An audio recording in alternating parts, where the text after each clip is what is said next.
Assalamualaikum warahmatullahi wabarakatuh. Bertemu lagi dengan saya Nur Syafirah, mahasiswa dari Universitas Puang Rimangalatung Sengkang, jurusan Pertanian Program Studi Agribisnis. Baiklah, pada video kedua saya ini saya akan membahas mengenai aspek manajemen dan sumber daya manusia yang merupakan lanjutan dari video pertama saya kemarin yang membahas tentang aspek hukum. Dan pada kali ini juga saya akan membahas atau menganalisis aspek manajemen dan sumber daya manusia dalam suatu usaha. Adapun poin yang pertama yaitu pengertian dari aspek manajemen. Aspek manajemen adalah aspek yang sangat vital dalam suatu usaha, karena usaha yang akan dirintis mungkin saja akan mengalami problema jika manajemen dan organisasinya tidak berjalan dengan baik. Adapun fungsi-fungsi dari manajemen dapat disingkat dengan kata POAJ. POAJ itu terbagi atas 4. Yang pertama yaitu P, perencanaan atau planning. Perencanaan atau planning adalah proses untuk menentukan kemana, bagaimana usaha akan dijalankan atau dimulai untuk mencapai suatu tujuan yang telah ditetapkan.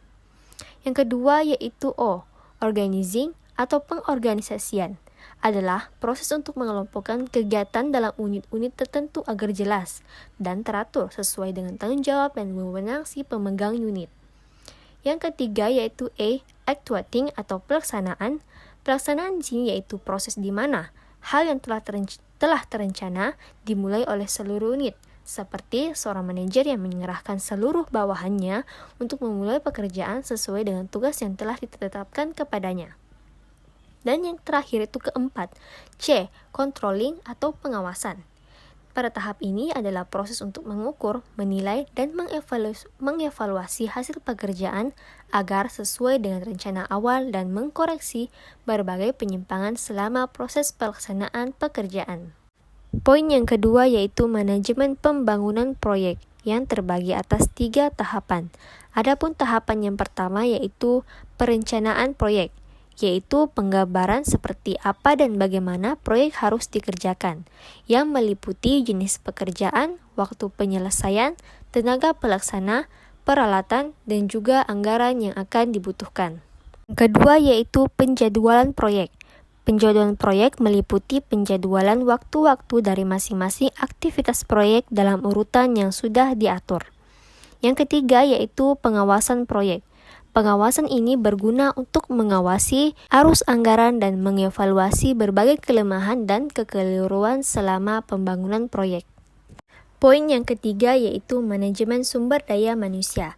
MSDM di sini meliputi segala hal yang dipersiapkan perusahaan berkaitan dengan kinerja sumber daya manusia, yakni dalam penempatan posisi kerja sesuai dengan bidangnya masing-masing. Konsep MSDM terdapat hal yang berkaitan erat seperti adanya kebijaksanaan, prosedur, dan juga praktik dalam mengatur orang lain demi tercapainya tujuan.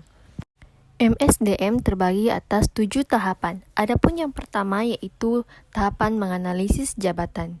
Yang kedua yaitu dilakukannya perencanaan SDM. Yang ketiga dilakukannya pengadaan tenaga kerja. Yang keempat adanya kompensasi. Yang kelima, adanya pengembangan oleh pihak manajemen. Yang keenam, yaitu integrasi. Dan yang terakhir adalah pemutusan hubungan kerja. Adapun wadah atau tempat untuk melaksanakan kegiatan-kegiatan tersebut yang dikenal dengan nama organisasi yang biasa ada dalam perusahaan-perusahaan. Selanjutnya yaitu menganalisis aspek manajemen sumber daya manusia pada toko roti. Dalam toko roti ini memiliki beberapa aspek manajemen.